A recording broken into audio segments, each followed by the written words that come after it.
Today, we discuss 2024 breakout players. We talk the process behind finding breakout candidates. We talk about our favorite breakout candidates and talk real trades in real leagues involving those players. Stick around for all that and more.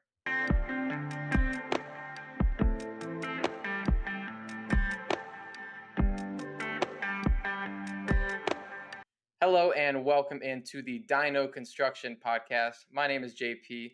Joining me today is David, and you'll notice that Justin is not with us this week.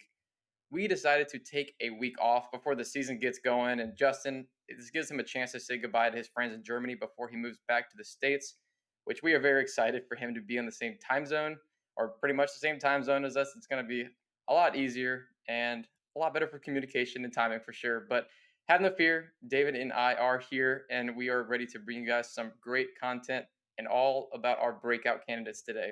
As always, let's start with our community question here first. Now, David, what was last week's community question? Yeah, so last week's community question was, what are some things you look for when identifying breakout candidates? Who are some of your favorite breakout candidates for 2024 and why? JP, you want to go ahead and read our first response? Our first response we have here is from TexMextMSL, and he says, I look for improved circumstances. It could be a coaching hire or being another year removed from injury, but it must be something that adequately explains why a particular player has yet to produce. And I think circumstances, that is very important. That's a great point. And David, you can go ahead and read us our next response. Yeah, sure. It's from K. Cluda. He says, similar to Tex, but I like to look at weak player groups on teams that I believe can be good and take some swings. If I believe in the QB, but the wide receiver isn't deep, take a couple. If the O line is good, but the RB isn't defined or very top heavy, take some swings. So basically, he's just saying lean into the uncertainty and take some shots. I like that. So JP, let's hold off on talking specific players for now because we will dive into that a bit deeper here shortly. So let's just focus on the first part of the question. What are some things you look for to help identify breakout candidates? Yeah, I think the obvious thing is to look for guys who are younger. I mean, outside of that obvious point, there's pretty much three things that usually I'm looking for. It's the offensive ecosystem, opportunity, and talent. Those are the things that I'm primarily looking for. Like for a running back to break out, opportunity is really important specifically for that position. They typically don't have a chance to break out if they have like a stud ahead of them. Like somebody like Braylon Allen's not really going to have a chance with Brees Hall there. It's also more difficult in a bad offense for running backs, even wide receivers as well, because scoring opportunities are just really important. Having a pass catching skill set helps for a running back, but for a pass catcher, opportunity it does matter. But I think QB play is a huge factor as well as talent. Because I mean, if you have a great QB, we've seen guys step up in offenses into a role that they're not ready for. Just because they have Justin Herbert or Josh Allen doesn't mean they're going to be great. They have to have the talent as well. So I do think that is the most important piece because also if a player is talented, a coach is going to specifically give that player opportunities, even if there are established guys, ahead of them, depending on how good those guys are. But at wide receiver, generally, you can have 2 to 3 on the field. So they're going to work you in more if you are talented. That's primarily some of the things I'm looking at. David, what are some of the things that you are looking for? Yeah, I mean, I think I agree with pretty much everything you said there. I'm kind of piggybacking on the younger player things. I'm a firm believer in the year two jump.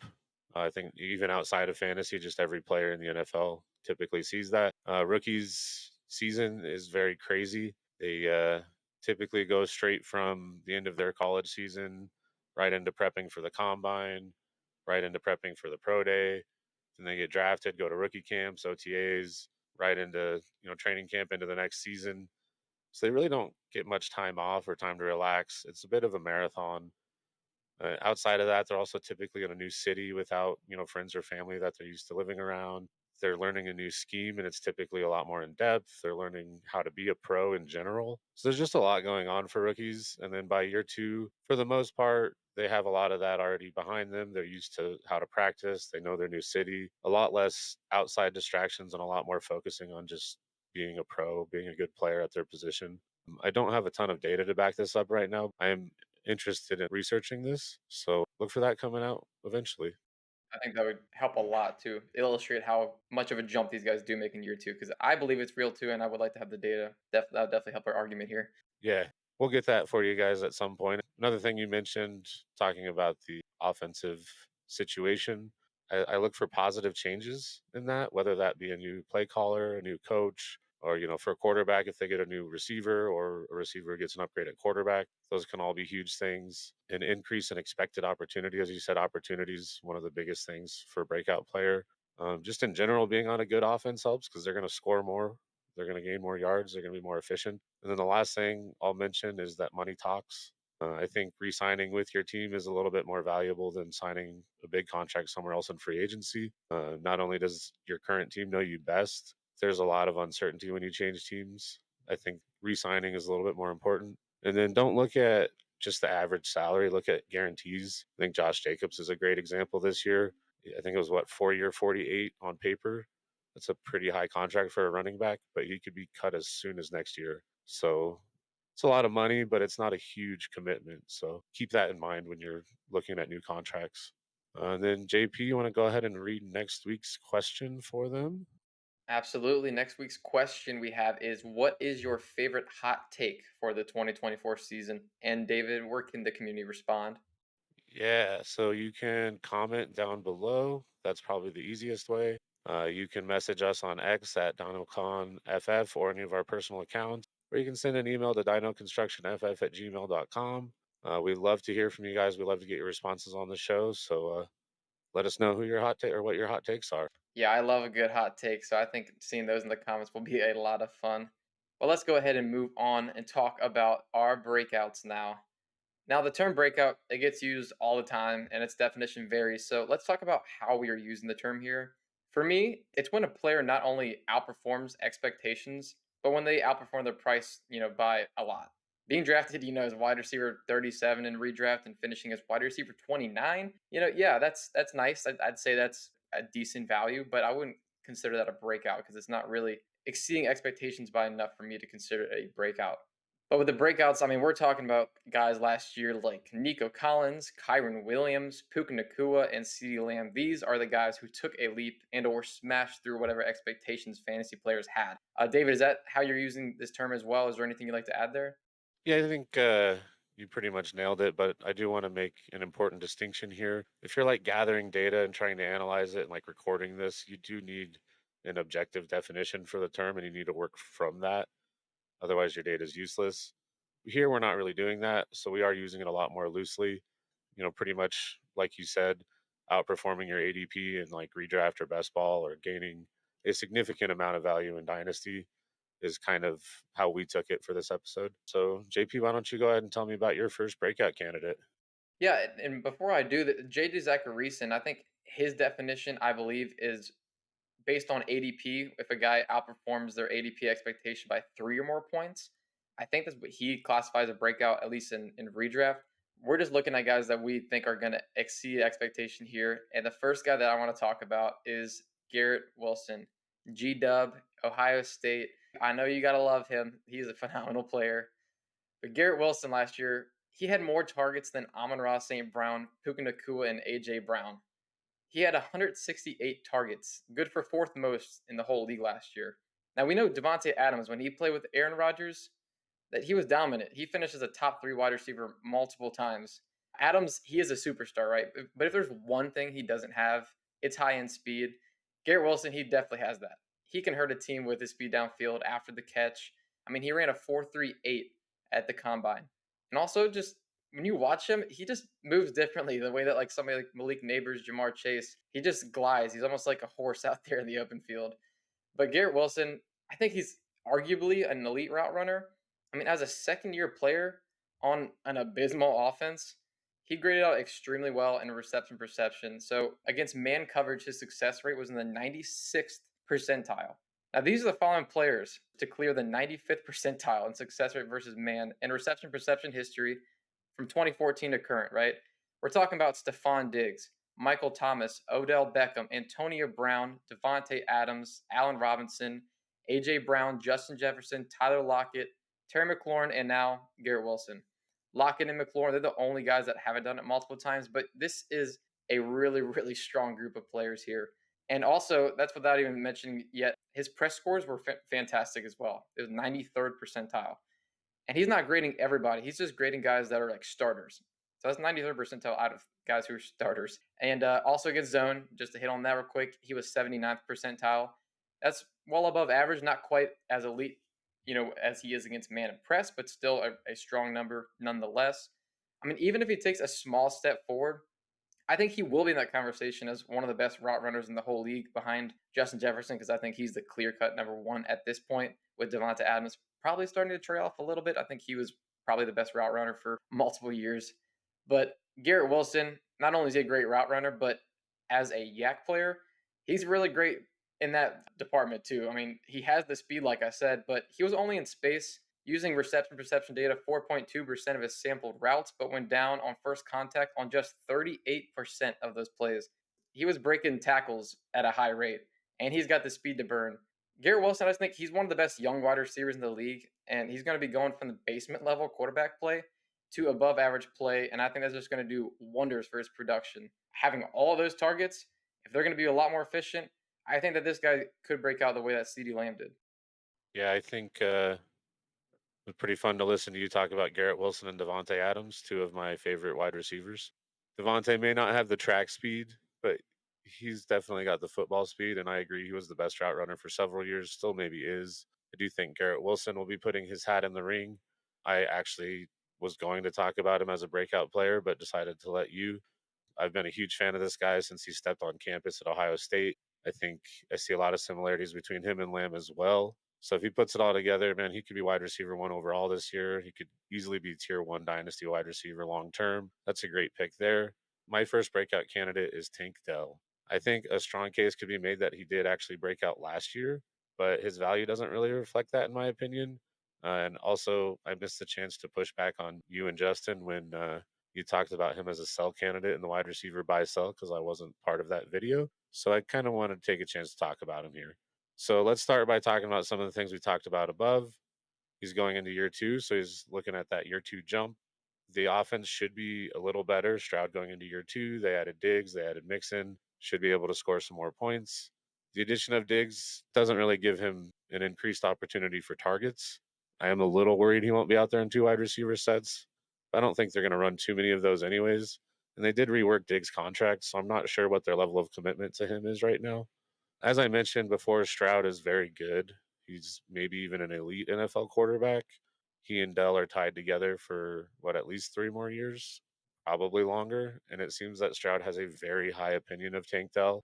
After they drafted Stroud, the front office actually reached out to him and asked if there was anyone he really wanted them to draft, and his answer was Tank Dell.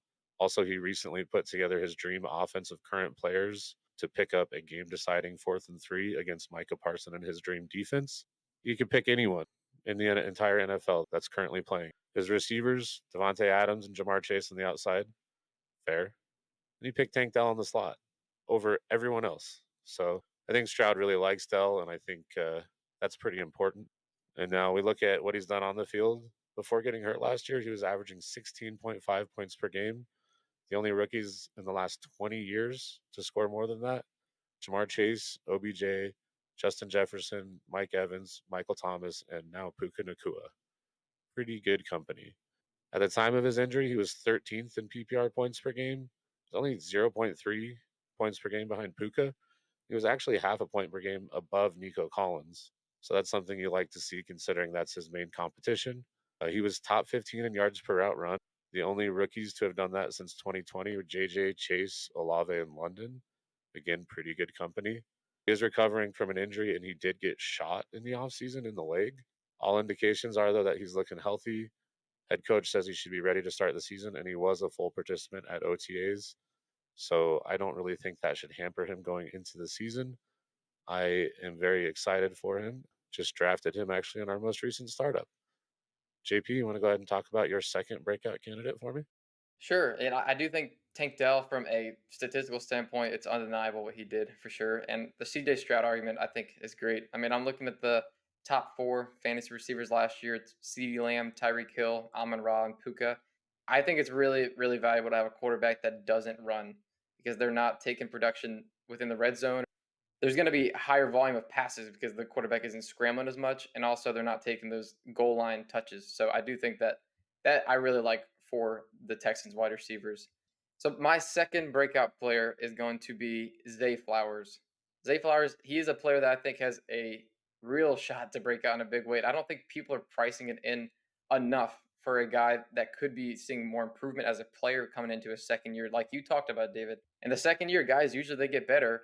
And when I just look at Zay Flowers' price, it kind of seems like people are kind of expecting what he did last year to pretty much be the same. But I don't think people realize that he actually was really good down the stretch. And he was pretty good over the whole season. But down the stretch, weeks 12 through 18, and points per game in PPR, Zay Flowers in those weeks was wide receiver 11. This even includes a 1.7 point dud week, right? So he's still top 12. It's not fair to do this, but I thought it was fun to see where he would have ranked without that game included. And he would have been wide receiver 3 in points per game, the third best, fantasy wide receiver in that stretch. Like I said, not completely fair, but I just thought it was fun to kind of see what his upside, maybe he does have, top 10 wide receiver upside. I always want to make sure a wide receiver has, strong route running chops. I think that's really, really important. I want to see what that looks like before I call my shot on a guy being a breakout candidate. And in reception perception, what I thought was really impressive was his success rate versus zone being 90th percentile as a rookie. This was his best mark and is the most important. And I think the reason I'm telling you that it's the most important is because teams don't play a lot of man coverage against Lamar Jackson. And the reason that is because teams are terrified to turn their back to Lamar Jackson because he's one of the best runners in the open field. We know the NFL already plays a little bit more zone coverage than man, but they play even more zone coverage against the Ravens here. And Zay Flowers killed it against zone coverage as a rookie. Against man coverage, he was 68th percentile. That's a pretty good number, above average for a rookie, and he could still improve on that. He's a young player. And the weaker mark in his RP data was against press, right? He was 35th percentile. It's a little bit below average, so it's not terrible. But the reason I don't care too much about this is that press coverage, that's the kind of one thing that you can get your wide receiver away from easier than any other. Todd Monken, he uses Zay Flowers as a flanker, sometimes a slot. He puts him in motion a lot. So he's not seeing much press coverage because he's not lined up as the X on the line a lot of times. So being strong against man and excellent against zone, those are the things I care about the most. And also, we know with Zay Flowers, he's a dynamic player, right? I thought this was extremely interesting. It was RP's data for his yak numbers. So he went down on first contact on a mere 35% of his in space attempts. That was the second best behind only Christian Watson of the players that he's charted so far. And he broke multiple tackles on 28.6% of his opportunities. That was the best in the entire database from last year so far. So this guy, he is really good in the open field. And they even use him as a guy, they give him these cheap layup routes, right? They give him these layup targets. They even give him some runs as well, kind of like Debo Samuel. But I think Zay Flowers, he is a better route runner than Debo Samuel down the field, particularly. So I think that Zay Flowers, he's got an opportunity, right? Lamar Jackson, we know that he doesn't have a super high volume passing game usually, but I think it's just going to be Mark Andrews and Zay Flowers pretty much. They're not going to throw the ball at Derrick Henry a ton. And Rashad Bateman looks like their wide receiver too. And most people seem to be completely out on Bateman, right? So I think Zay Flowers and Andrews, they could be the 60% of the targets darn near in this offense. Yeah, that would definitely be huge. You kind of hit the nail on the head with the zone success. And it sure did look like Zay Flowers kind of found his stride in that offense towards the end of the year, like you were pointing out. He definitely could end up in that, really large tier of wide receiver 2 or 3s that we see. But I think his ceiling is much higher than that. I think, like you mentioned, maybe top 10 finish is within his range of outcomes. You're 2 for 2 on players that I was thinking about talking about today. I even remember that after the Chiefs game in the playoffs, we talked about Zay Flowers, and he looked like so good in their last game of the season. And we know how good the Chiefs defense was. If he didn't fumble the goal line, I think people would be a lot more bullish on him. That's weirdly enough. Yeah, I think the other question mark with him is most of his success at the end of the season came without Andrews on the field. I don't really think they're going to hurt each other, though, in the production. They don't have anyone else, like you mentioned. We'll see, though, what it's like with Andrews on the field. And then also, thank you for teasing my next breakout candidate in your answer about Flowers. I'm going to talk about Christian Watson. He was not a rookie last year, so the year 2 jump's not really happening, but he is still young, but he's dealt with enough injuries that I think you could argue those distractions have kept him from being able to focus on improving as a wide receiver. So I think there's still some ability there to improve the technical parts of his game. We didn't really see any real changes to the Packers offense. They drafted an offensive lineman in the first round. They added Josh Jacobs, but they lost Aaron Jones. I think the big thing here is he didn't really get to play with Jordan Love after Jordan Love started to really break out and gain his confidence. So just that improvement alone, I think Christian Watson will be returning to a better offense than the last one he played in. And then we look at this offense, they've got a great play caller, got a good young QB we just talked about. He should be signing an extension soon. Good O line, great young talent at skill positions. So he is on a very good offense that I believe is capable of supporting multiple impactful fantasy receivers. So I'm going to start with his biggest concern because I think this is the main thing holding his value down. He's dealt with significant hamstring injuries in his first two seasons, like 12 games missed in 2 years. That's a lot. In the offseason, he went to the University of Wisconsin to get some studies done. And if you're not aware, the University of Wisconsin was given $4 million from the NFL to study prevention and treatment of hamstring injuries. I think that was in like 2021, but it was very recently. So when Watson went there, they found a 20% difference in muscle strength between his two hamstrings. The theory there is that the difference in strength makes the weaker one have to try harder, and therefore it's more susceptible to injury. So he's been working on fixing that. He's down to about an 8 to 10% difference. And I don't know why, but apparently perfect symmetry is not possible. Well, it's nearly impossible as it was worded in the article I read. But his goal is to get it down to around 6%. And if that's normal, that's great. So, I'm not a doctor, but it sounds like he's kind of a test subject for the study. This is a new theory they're working out. But man, it makes sense logically to me. So I'm willing to believe that could have been the root cause of his injury issues. I think if we get to see a full season from him, it'll really help us determine whether or not he's an actual wide receiver one, or if he's just a downfield threat who's maybe one of those better in best ball kind of guys. I think a lot of the injuries definitely contributed to why we didn't see much progression from year one to year two. I'm willing to give him a pass to some degree. If he doesn't show it this year, probably got to adjust. But I do think I'm going to give him one more year to show me. Like I talked about earlier, the skill position group for the Packers is super deep, maybe the deepest in the league, but nobody's really established themselves at the top of that group. So if he's healthy, he could easily do that. When he's on the field with Romeo Dubs, he has a higher target share. When he's on the field with Jaden Reed, he has a higher target share. So it seems like the Packers like him. Seems like Jordan Love likes him. And he also dominates the red zone when he's on the field. Last year, Reed had 17 red zone targets in 16 games. That's 1.1 per game. Dubs had 17 in 17 games. That's one per game. Watson had 13 in the 9 games he played. That's one and a half, almost one and a half per game. It's 1.4 something. So if he's out there the whole time, he could also be the red zone weapon. He could be a very good deep threat. They give him the ball on end rounds. To finish his rookie year, he had 17.2 PPR points per game, weeks 10 through 18. So the ninth best by a wide receiver in that time frame. And that pushed him all the way up to like a fourth or fifth round pick in most best ball and redraft leagues last offseason. Obviously did not pay off. But if he has that injury fixed, the upside exists that got him to that draft position. If he can establish himself as the top wide receiver there, the freakish athlete he is, I really think he has a chance to be a high scoring fantasy wide receiver. I think there's a ton of risk with him, obviously, but where he's priced right now, you're taking risk no matter who you take in that range. So I'm going to bet on the upside in that range. Maybe a little biased because I'm a Packers fan, but I do think Christian Watson still has an opportunity to be a very good fantasy receiver. So, JP, you want to talk about your third player here? Yeah, I'm a little bit of a Christian Watson skeptic. It does seem like whenever he's on the field, they make it a point to get him the ball, and he really does get like the most high value touches and plays. He goes downfield, right? He gets those big plays. He's targeting the red zone. They get him in open space to use yak ability. And that offense, I think they could support, even if he isn't the number one target, I think he could still finish as a top 24 guy. And like I said, I'm a little skeptical, but his risk, it's really baked into his price a lot. His value has dropped dramatically. And I know a lot of people, they're questioning him, right? So I think that he does really fit the bill as a breakout candidate, even on 110, 120 targets in this really high efficient offense for an efficient player. He could be a guy with double digit touchdowns, absolutely. Now, my third breakout player is going to be Jonathan Brooks.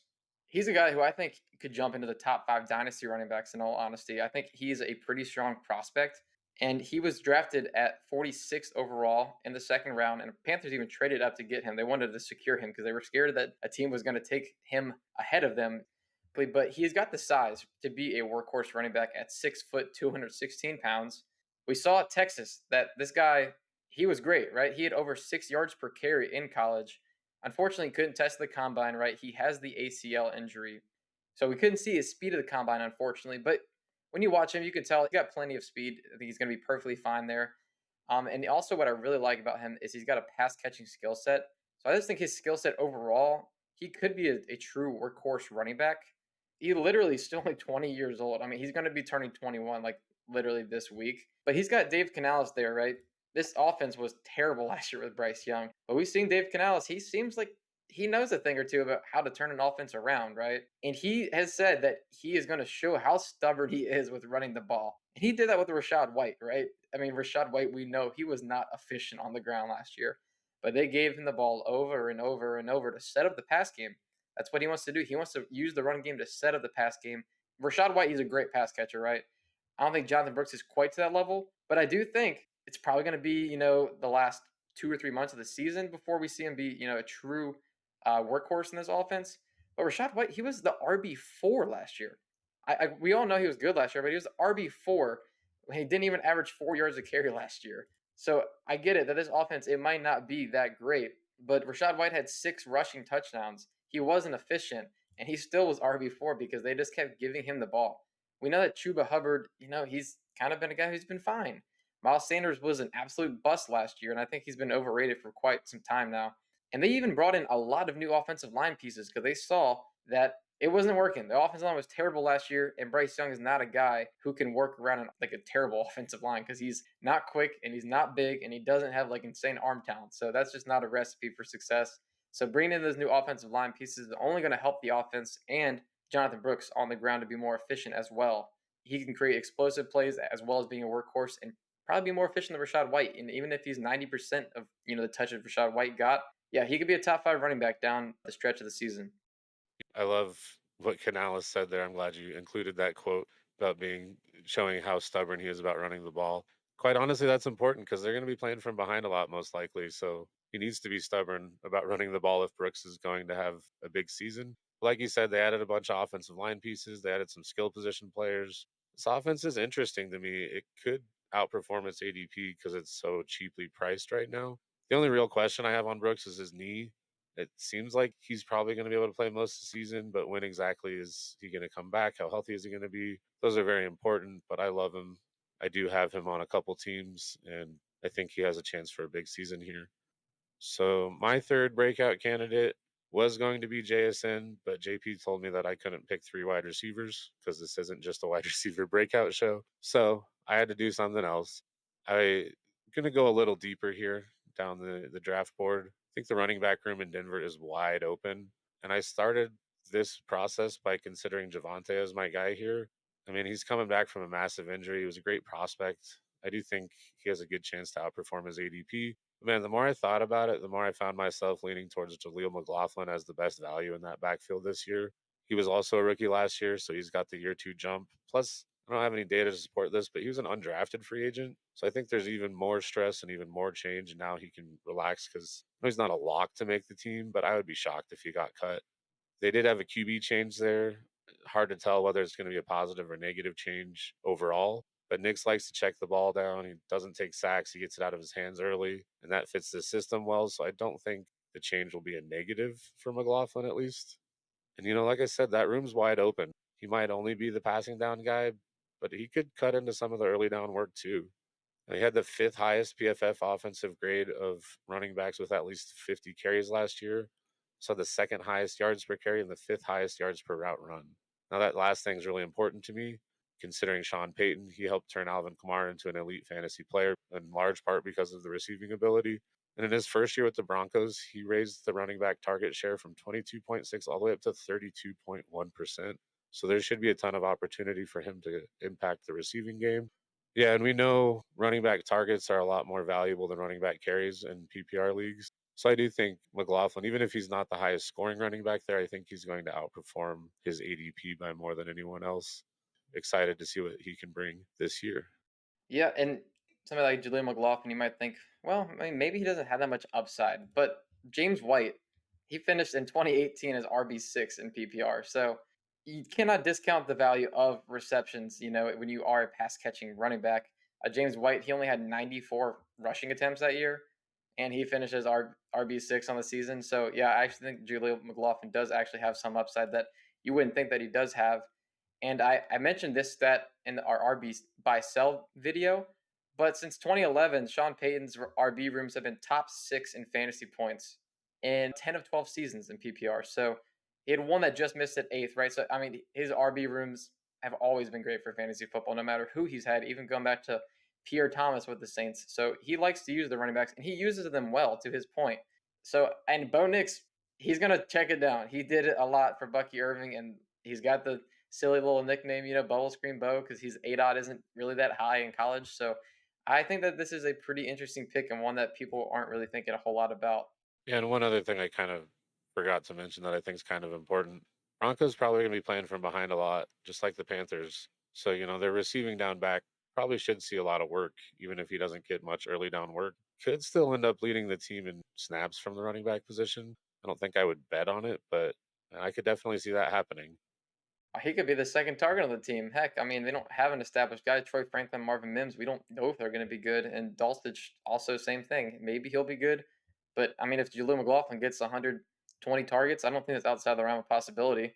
And that's kind of like what DJ Moore had last year almost. I think DJ Moore had 136. So, yeah, I think he could be second on the team in targets. I think 100 plus targets would be excellent for McLaughlin. He would be a steal at his current value. So that covers our breakout players segment. Now we're going to jump into a trade segment. We do have a trade between JP and I to break down, as well as some real trades from Dynasty Daddy's trade database. We will be focusing on the players we just mentioned. So let's start with our trade, JP. It was in a startup. So I gave Garrett Wilson 602 and 1602, and I got Malik Neighbors 502 and 1702. So I love Garrett Wilson, but I already have him on 33% of my teams, not including this one. So that number would have gone up. And JP was looking to get his first share because, as he just told you, he's a huge fan as well. Once he was unsuccessful in trading in front of me to get Garrett Wilson, he reached out to me to see if I would trade him. Since I already have a ton of exposure to him, I was very open to it. We kind of negotiated a little bit. This was at night, and JP fell asleep before the guy before him picked. I decided that I would send him a message and an offer. This was the exact offer, and the message just said, if you get Neighbors, feel free to hit accept. And, I think in a vacuum, I'd probably take your side, JP, most of the time. But man, that jump from 602 to 502, I viewed as a pretty decent tier break. So that was enough for me to move down there. I love Malik Neighbors too. And then the 17-16 round swap is just kind of because we didn't have time to negotiate. So, all in all, it was basically the tier jump there that made me move down. But I think it was a win win. You got anything to add on that? Not much. I believe it was for the 301, and I thought that there's a chance with AJ Brown and Jameer Gibbs still on the board. I said, well, I could probably slide back a few picks and still get Malik Neighbors. And sure enough, I did. Got a little bit of value, and you're like, it's all the same to me. So I mean, I'll still take that deal. So yeah, I was happy to get Garrett Wilson. I've tried to trade for him in leagues, and everybody who has him just absolutely loves him. I knew that he was going to fall to you because I was negotiating with the guy ahead of you, and he said, "No, I cannot pass up Puka Nakua at the 210." And I was like, "Dang it! Now I got to go to David, and I know he's not going to pass on Garrett Wilson." But I'm happy in the end. I'm a little bit lower on Neighbors personally, not a ton. I think he's a great player, but I knew that you really loved him as well, so I think we both came out pretty good here. Yeah, I thought it was pretty savvy of you to still trade back and get a little extra value while still getting Neighbors. Like I said, I was trading down from Garrett Wilson to Neighbors. It didn't really matter to me when you took him. So good move there. I thought that was pretty smart. Let's move into some Dynasty Daddy trades here. Yeah, let's do it. And David, let's start with your first breakout player here. Are you paying a random 25 first to get Tank Dell? I think if I don't think my 25 first will be early, I could see doing that. I might want to wait a little bit depending on my roster construction, but I think that's fair value. And I think he could easily exceed that value by the end of the season. So if you're rebuilding, you're not gonna do it then, is what it sounds like. But Not otherwise if you it's would. my first. If it's someone else's first and I have a collection of them in my rebuild, I might think about it. but we don't want to add too many points to the roster if we're rebuilding, right? Definitely team dependent, but I think I lean Dell most of the time there. All right, your first one. We've got 12 teams, start nine, two tight end premium. Are you willing to add Brock Bowers to Garrett Wilson to move up to CD Lamb?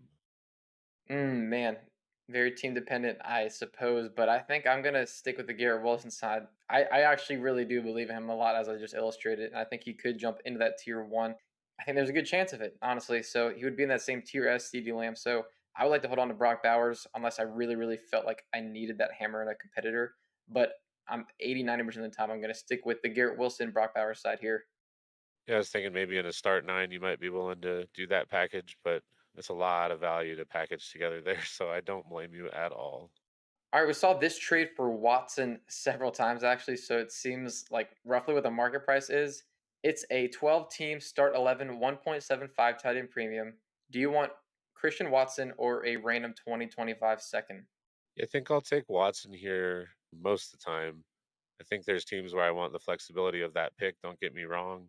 I just think his upside is so much more than that second. And like we talked about earlier, I'm willing to lean into that uncertainty in that Packers offense and take a little risk there. Even if you think it's an early, like if you think it's, let's say it's 203, who are you taking? If I'm confident it's early, I'd probably hold unless I felt like I needed Watson for my lineup. But again, if I feel like I need Watson for my lineup, I'm probably not as competitive as I'd like to be. More of an upside swing there. So I could see holding an early 25 first if I'm confident that it's going to be early. It's just so hard to be confident where people are going to finish at this point in the season. Certainly, yeah, and I think start 11, I think I actually really like him as a flex play there. So our next one, we have a potential tear down from Flowers. It's 12 teams, start nine, 1.5 tight end premium. You prefer Flowers and Javon Baker or Josh Downs and a random 2025 first? That is tough. I'm gonna have to stick with my breakout candidate here in Zay Flowers, though. Unless, like we always got a caveat, you don't know what the 2025 first is gonna be. If it's a guy who's gonna miss the playoffs, I'm taking that first. But otherwise, I think Zay Flowers is a great player, and I've already seen him be great. So unless I really need to shed points, and/or I think it's really early, I'm gonna stick with Zay Flowers.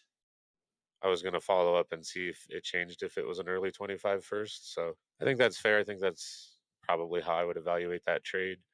Now, I did want to sneak this in here.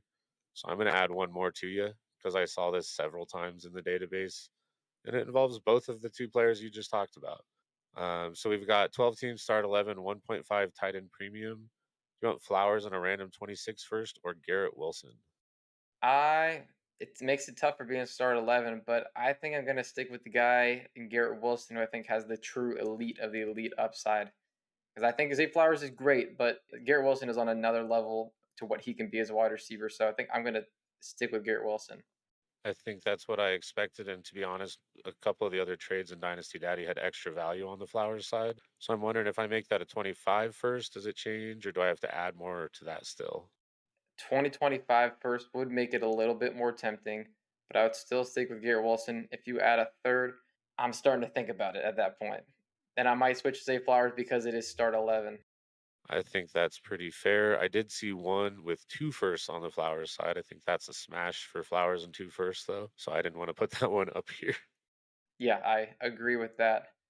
Now, I saw several trades for Jaleel McLaughlin for a second straight up, and several for McLaughlin for a third straight up. So let's meet in the middle here. It's a 12 team, start 11, 1.5 tight end premium. Would you prefer a random 2025 second or Jaleel McLaughlin and a 2025 third? I think I'm probably taking the second here in most cases. I like the stability of that pick, and I think I can buy that production with the second if I need to later. But if it's going to be a late second, and I think my third could be mid or early, I'll take the package and just roll the dice on McLaughlin there. Yeah, he could potentially be a nice piece in a start 11 full PPR. All right, and our last trade, we have a potential tear down for Brooks or from Brooks. Sorry, 12 teams, start 11, no tight end premium. Do you want Jonathan Brooks or Zach Moss in a random 2025 first? I will take Zach Moss in the first. I just think it's a good process. Jonathan Brooks, he's at the back of the first round. Generally, the last 2 or 3 picks of the first round. I'm happy to roll that pick and do a future first. And if I'm getting Zach Moss on top, then yeah, it makes me certain that I will take that side.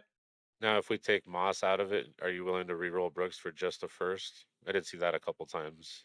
Man, yeah, it's very team dependent. I've even considered sending a first for Jonathan Brooks, but I don't think I would quite do it. So I think I would hold the first. I think that is fair. Well, that does it for our trade segment here. And as you guys can see, we don't even need Justin for it. So we didn't even miss him. Sorry, Justin. No, I'm just kidding. We will love to have him back next week. But thank you all for joining us for another episode of the Dino Construction Podcast. We hope you found this as helpful for you as it was for us. And please remember to like and subscribe wherever you view.